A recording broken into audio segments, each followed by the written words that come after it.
at the end of every action, an award or punishment is associated with it. And usually, we actually have to give errors to train the environment, so the agent. Then we learn from the closed interaction. Then we saw about temporal difference, the different methods of temporal difference, and yeah, about the Bell equation, which is basically used for getting the values for space, the matrix format using backtracking. And then we saw about Q learning. Yes, very nice. Thank you, Akhila. Thank you so much. Okay, to just have a very quick recap again on reinforcement learning. So, as Akhila told, reinforcement learning is a trial and error method. It's a lifelong learning. Okay, you will have an environment, you'll have an agent. Environment is your surrounding, your agent becomes yourself who's cycling. Okay, you have an action, you have a state that is associated with it, and there is an evaluation metrics that goes ahead, and the evaluation can be in the form of a reward or as well as a punishment. Yes, and we also told that you have to have a sequence of actions that has to be performed. Okay, and it has to be associated in the sense, okay, after this is what the procedure, the next we are going to take forward. I gave an example was, if I have to apply the brake, or if I have to change my gear, I have to first hold my clutch and then change my gear, right? So there's an association between these two, right? So we have to consider the association. Okay, and then we also saw that, okay, how temporal difference come into picture.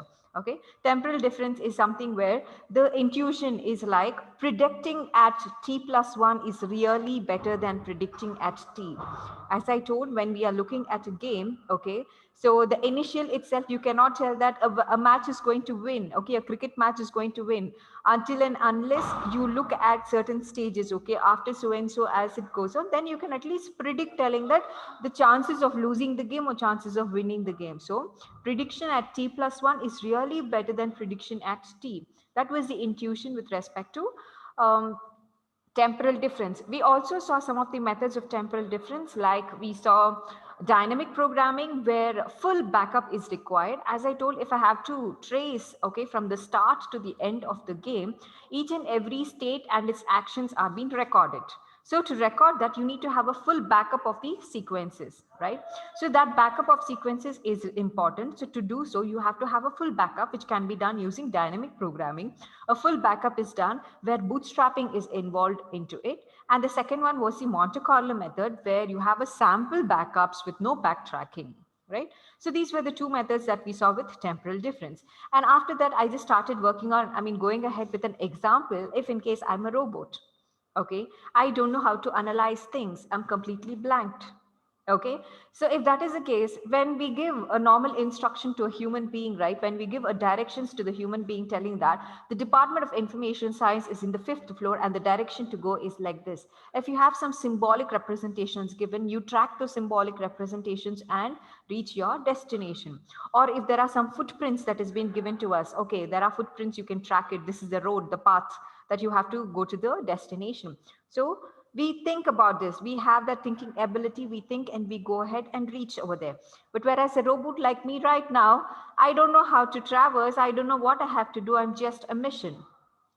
In that case, we came up with something telling that a robot can be programmed, something giving numbers to it, telling that if you find this number, just go ahead, right? So it was given a sequence of numbers and it used to traverse those numbers and reach. But there was a drawback which was observed, where you had given two directions. Okay, the two directions basically will tell you, now the robot will get confused whether I have to go in this direction or this direction. Okay, because it has two directions, an opposite direction that has been given. If that is the case, then it is difficult for the robot to go ahead and make the decision. It will halt, it will get totally confused. So to avoid that, we came up with the Bellman equation. We're only just using one single equation with two initializations, we were able to get the values of all the states. Let me show that presentation and we'll go ahead from there.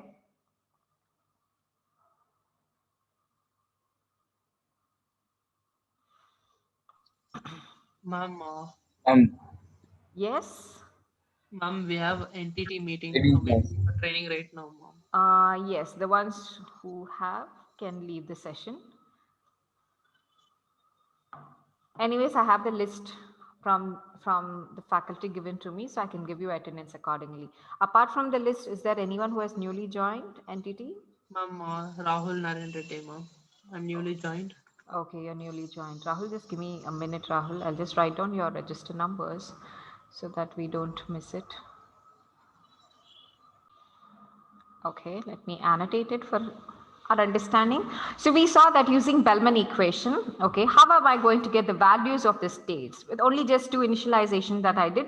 The first initialization was, I will give the destination, one step below the destination, I'm assigning it to value 1.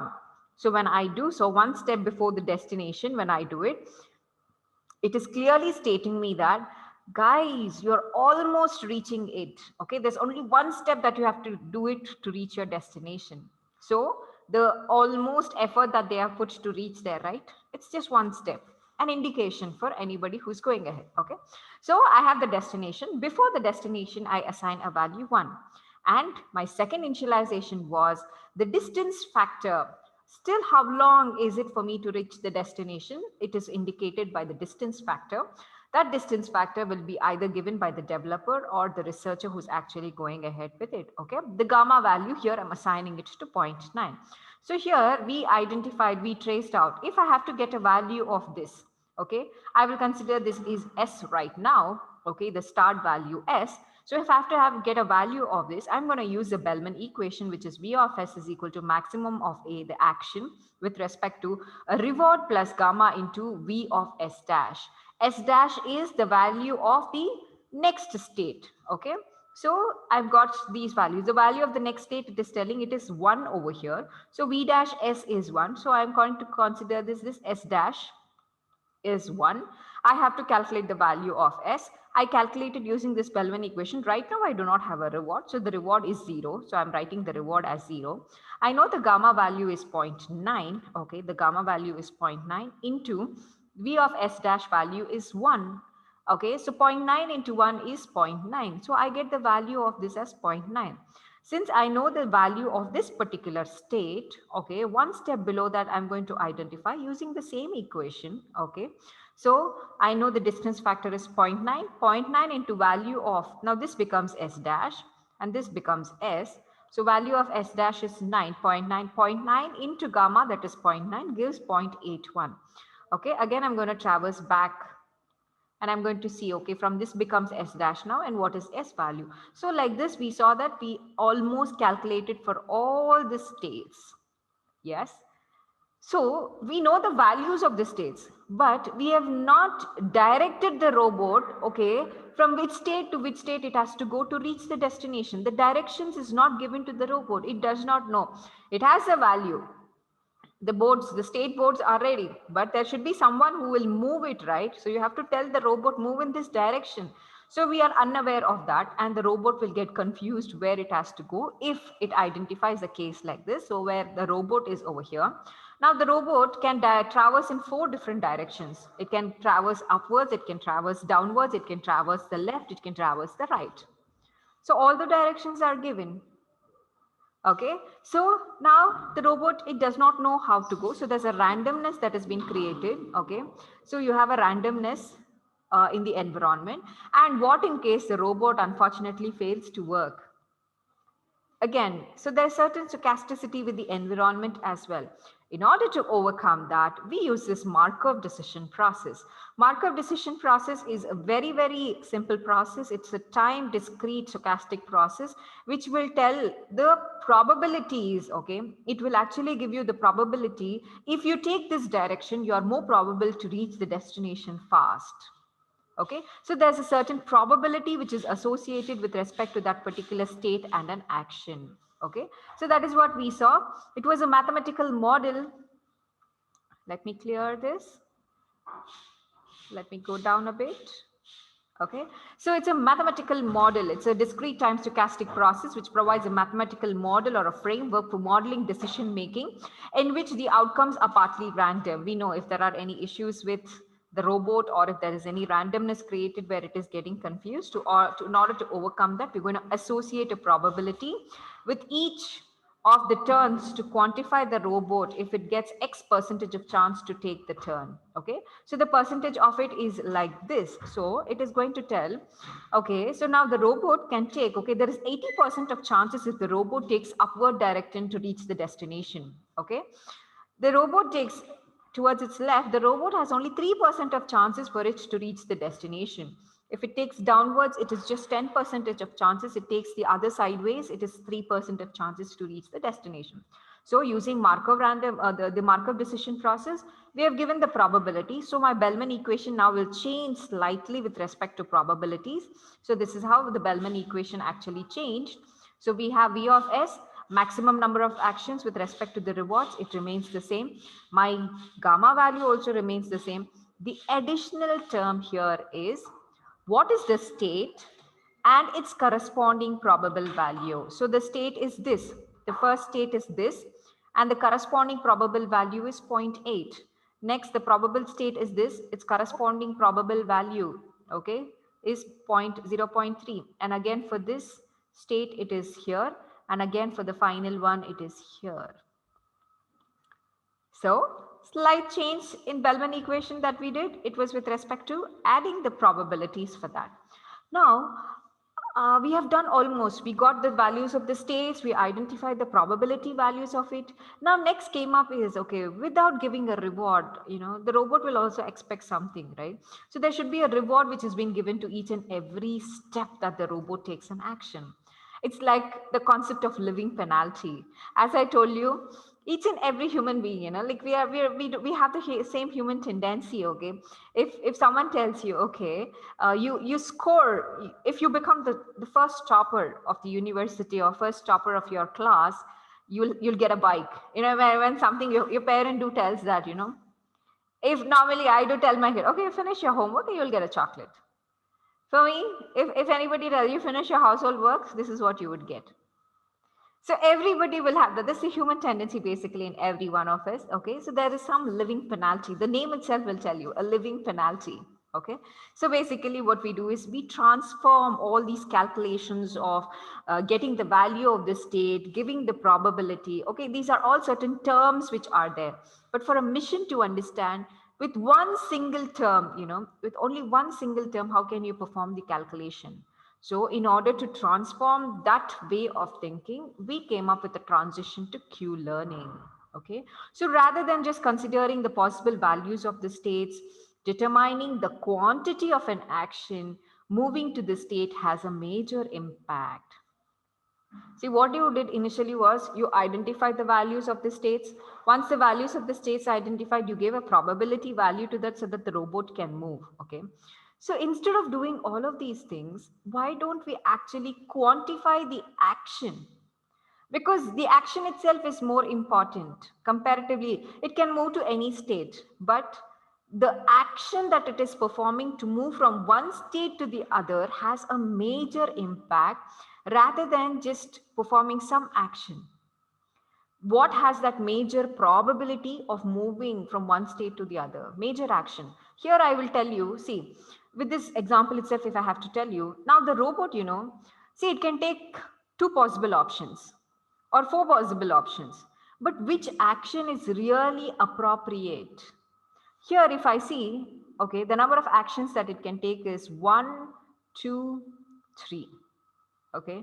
Again, from here, if it takes, it's 1, 2, 3, and 4.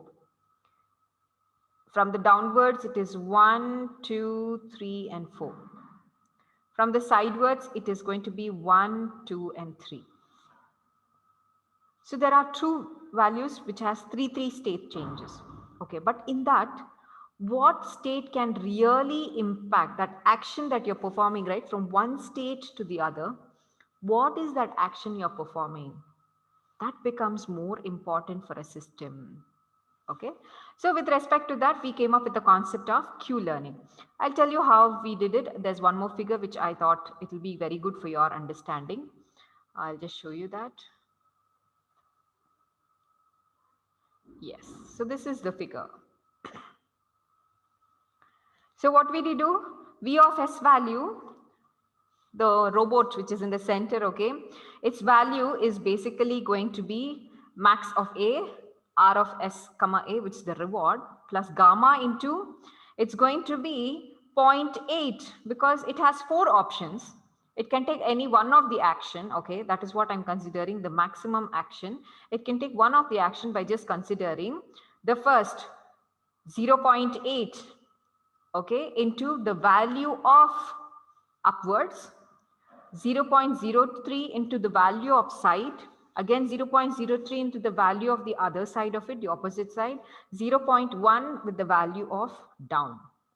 Okay, it's all cumulative. I consider all the 4 values based on the maximum number of action I'm going to perform the operation.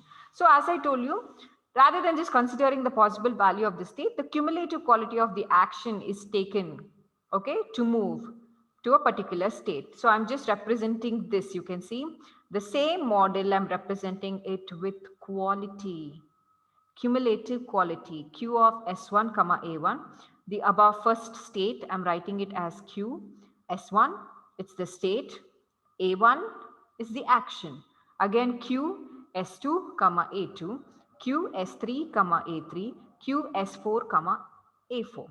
You know, when you're programming something with respect to your left hand side, it looks very clumsy. You have to consider so many important things. I mean, what I meant to tell is, how do you really project it in a very efficient way? There is a terminology. How much ever hard work you do, you know, certain people with their smart work of just projecting it very well, they can get good marks. Your project, any example, if I take a project, the content of the project is very simple, but the extraordinary way of expressing it makes the project unique. Something like that here, rather than having this clumsy way of representations of value of all of these things, they're coming to a simple nomenclature where it is being applicable to all the actions from the start of the game to the end of the game. Each and every action and its state is represented in a very, very professional way using this Q learning, Q of S comma A. So now what does the robot do? See, the robot has 4 states. The robot has 4 states, that is the upwards, the downwards, the side, and the other side of it. So it has 4 states, okay? And it has 4 different actions associated with each state, because S1 is associated with A1, S2 is associated with A2, S3 is associated with A3, and S4 is associated with A4, okay? So if I just come down,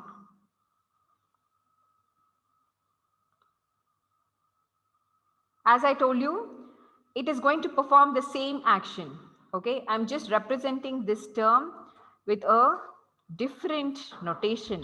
That's it. But the action or the state, the value, the probability, everything remains the same. So what I'm writing here is, rather than representing it with V of S, all of those things, I'm writing it the similar one. Okay, I'm actually discarding the max function over here because I have four states that I have to select, okay, with respect to quality.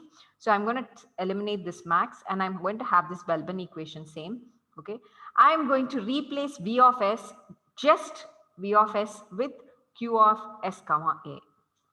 A same representation is done, and the representation is, you can see here, there is nothing changed over here, only V of S. I'm replacing it to Q of S comma A. It's the same equation. So the figure that we drew, right, from the left hand side to the right hand side, just give me a minute, guys. So we are performing the same representations. As I told you, V of S is, we are just replacing it with Q of S. Okay, so V of S is equal to Q of S. Now the same equation is lying. Now what I do here is V of S dash, max of all possible values of Q of S comma A. Okay, now I'll just draw this diagram. I want you to think and let me know. Okay, so this diagram over here, I'm going to draw it. Rather than moving the page up and down, I just wanted to make sure I write it here for our better understanding. Okay, so I have the value of this, maybe here. Yes. This is not there. Okay. The value of robot is here. It is going one step. It can go one step up, one step side, one step down, and one step. Okay. So for the robot, its current position value. Current position value, initially using Bellman curve, we used to identify using V of S. V of S is equal to max of A, R of S comma A plus gamma into probability of that value, or we used to take it from V of S dash. Okay.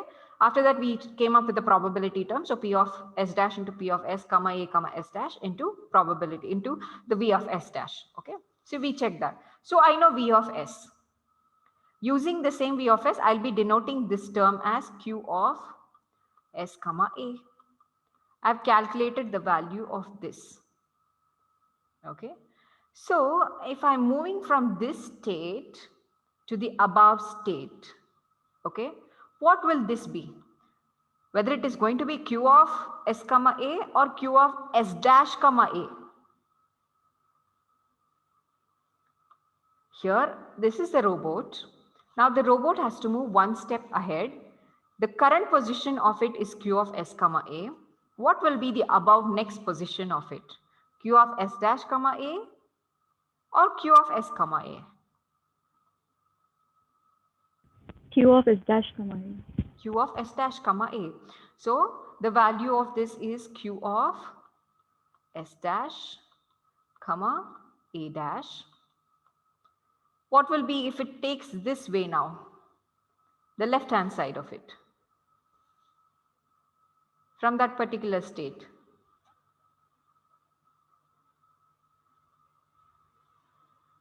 The current state is Q of S comma A.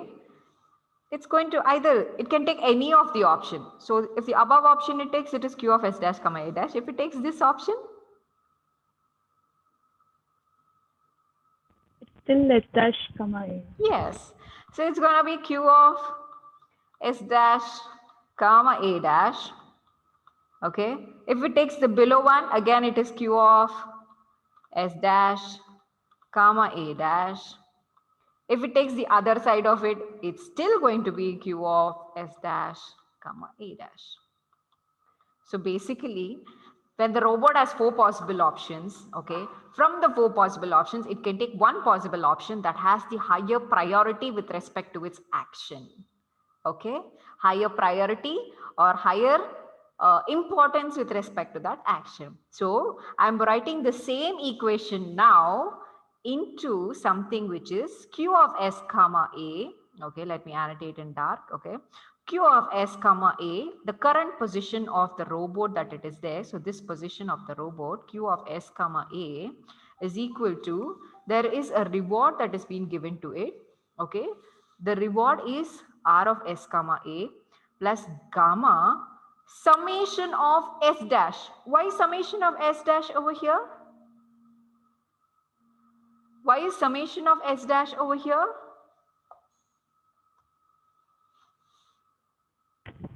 It can move in any four directions. Exactly. So it can move in any of the four directions. 1, 2, 3, 4.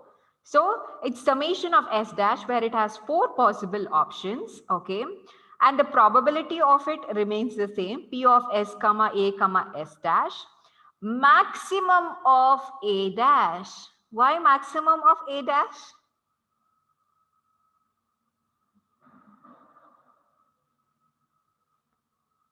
Why is this term maximum of A dash into Q of S dash comma A dash coming into picture here? The maximum probability to reach the destination first. Maximum probability, that's fine. In the Bellman equation, we just had a value called as V of S dash. V of S dash is nothing but its upper state. The upper state over here is Q of S dash. The upper state of here is Q of S dash, but we are going to consider the maximum of that A dash where the robot is willing to move, or the value, if the robot is moving from one state to the other state, the action it is performing is to the best. That maximum action The higher priority of that action is max of A dash. Okay, so Q of S comma A, the current position in which the robot is basically going to consider its reward plus the delta value, that's the gamma value into summation of S dash, because now the robot has 4 possible options it can take. So that 4 possible options with respect to its probability and its actual value. So the actual value initially was V of S dash. Rather than taking V of S dash, we came up with the nomenclature of quality learning. So Q of S dash comma A dash. So we know one step, if it is going upper, it is Q of S dash comma A dash. So, but I just can't consider just one direction because it has 4 possible options. In that 4 possible options, whichever the one it has maximum A dash, I'm going to consider that. So my robot can move the maximum value of A dash wherever it finds, either upwards, either the sidewards or the below or the other side of it. So any one of the action which is higher importance or higher priority one, it will take that action. The value of it is basically Q dash comma S dash. Q of A dash comma S dash. So are you clear with this equation?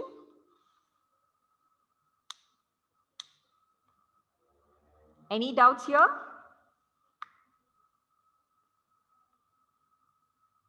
Yes, no? Clear with the equation till here? How did I get this equation? For the current value the robot is, you can consider this diagram.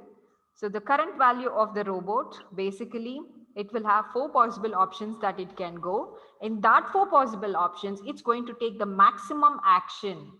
It can tell, okay, you take the upper, you're going to reach it very fast. The priority of it, the maximum action that it performs, so max of Q of S dash comma A dash, or max of Q of S dash comma A dash, or max of Q of S dash comma A dash, or max of Q of S dash comma A dash. It can take any of the possibility where that action A1 is going to be very high. Have I made this clear? Any Yes, doubts ma'am. here? Okay, so then we can go ahead with the next. As I told you, temporal difference. When I'm performing the system to learn, the robot is already learning, okay, from where to where it has to go. As I told, there is something called as a temporal difference. The intuition is predicting the output at t plus 1 is really better than predicting the output at t. Okay, so here it is telling me the same equation. Now it has been written like this: maximum of S dash comma A dash is the previous one. Okay, from the previous, rather than taking the temporal difference, I'm going to take the above minus of the below. The above is Q of S dash comma A dash and the below is Q of S comma A. I'm going to subtract that with this. That's it. Temporal difference is also easy here. Q of S dash comma A dash is the above one. The below one is Q of S comma A. So it is telling temporal difference at time t is really better than temporal difference at t minus of 1. Okay, so Q of S dash comma A dash minus of Q of S comma A will give me the temporal difference. Clear here? You are clear with this equation now?